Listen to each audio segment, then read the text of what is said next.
Hello, Hello, it's Adam and TJ. from Impact Gamers, and we're just going to have a quick look at exercise 108, which you can download from our website on the address shown on screen, and you can do this little tutorial with us. So, what's the game that we're looking at? It is Block Breaker, or that's what they called it when I started playing it. Yeah, so Breakout, Alleyway, has lots of different names, Arkanoid, and you have a bat, a ball, and some blocks. Now, in this tutorial, we're going to be looking at how you can make your code much shorter and more precise in order that you can expand your game without worrying about your code so much. So we've got 3 different blocks here, and they're all in a group called breakables. Yeah, breakables. And here's some of the rules. So the first rule is that if we leave the play area, we stop. Next rule, that if the ball hits the top, the left or right, it bounces. And if the ball hits the bat, it bounces, plays a noise.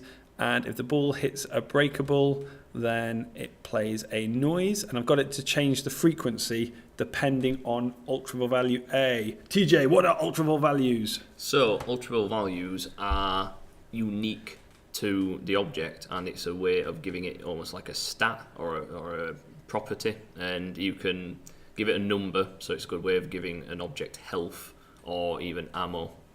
Yeah, perfect. And this is what we're going to be looking at, using ultra values and counting downwards in ultra values in order to make your code simpler rather than counting up. So rather than counting the hits on the bricks, giving them a health that counts down.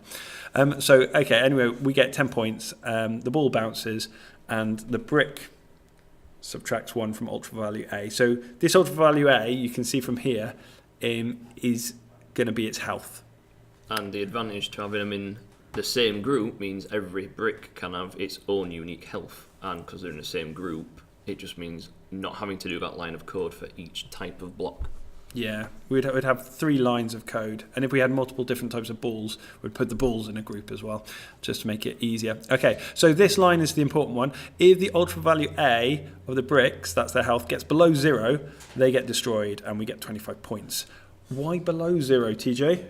Because occasionally you can get it where it collides twice, so it would remove it to -1. So if you put it on a 0, it would not activate that rule. So we need it below 0 or equal to and below 0, just in case. Yeah, and it's really important, like whenever you've got score or health, just check it can go below 0 in case you've got some damage that can happen more than 2. So if we had 2 balls or a ball that did multiple damage rather than -1 at -2, we might end up below 0.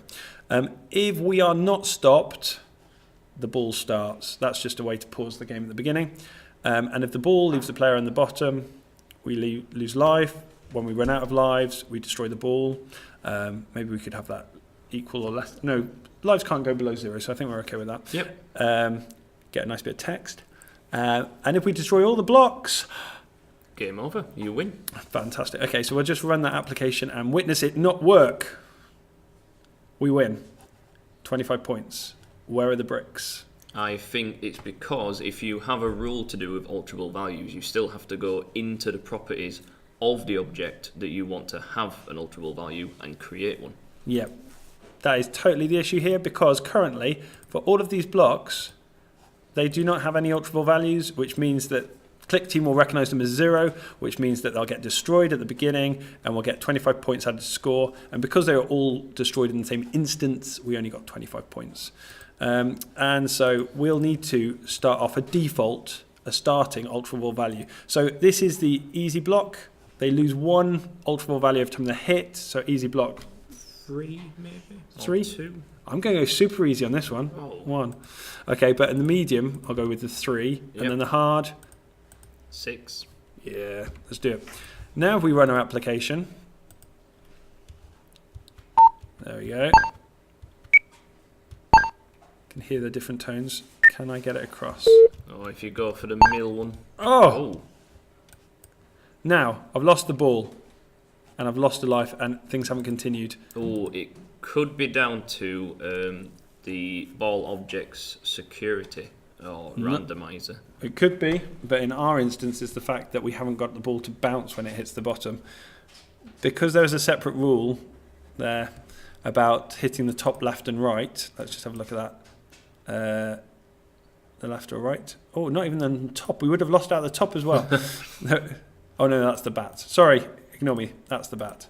The ball has a rule for bouncing on top left or right, and on the bottom it has a separate one just because we want to subtract one from lives. But TJ, we probably could just tidy it up and say, do that and get rid of. I just dragged over an empty tick to get rid of the bouncing. So hopefully now we'll be able to hit the blocks. And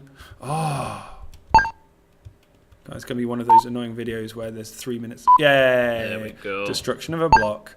Okay, and these other ones are counting down. Now, this debugger window, what's the point in it, TJ?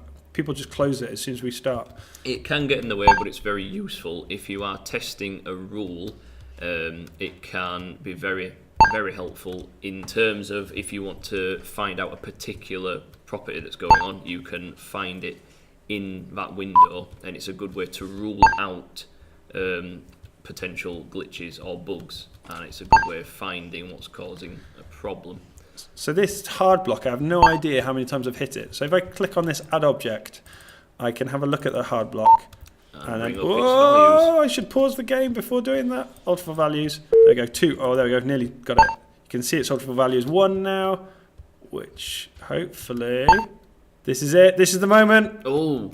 Yay! We are a winner. So it gives you more insight as the debug window to things you wouldn't normally be able to know about an object.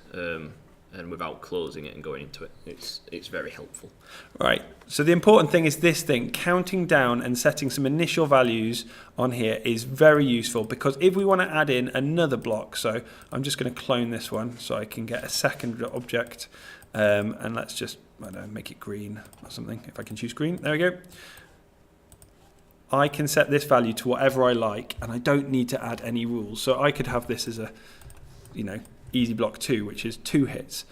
And this rule is going to work because the rule of when they get to 0, they die will work for all of them. If I had to count up for every single block, if I was saying, if the easy block gets to 1, you destroy it. If the easy 2 block gets to 2, you destroy it. If the medium block gets to 3, you destroy it. And you end up with loads of rules. But counting down simplifies all of that. Things die when they get to 0, as long as you've set those initial values at the start.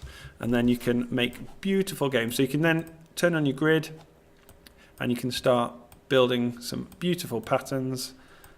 And counting down works with sort of timers as well. For a power-up, rather than saying when you've had 30 seconds of your power-up, stop it working, you can say when you get to 0, stop your power-up from working.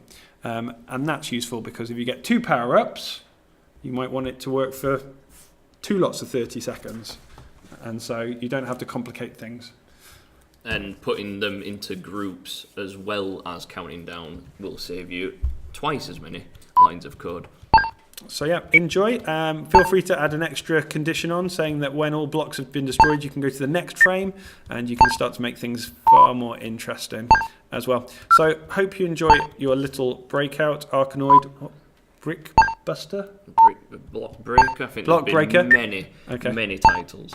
Great. Have a go on that and let us know if you have any problems. And enjoy counting down to save your coding.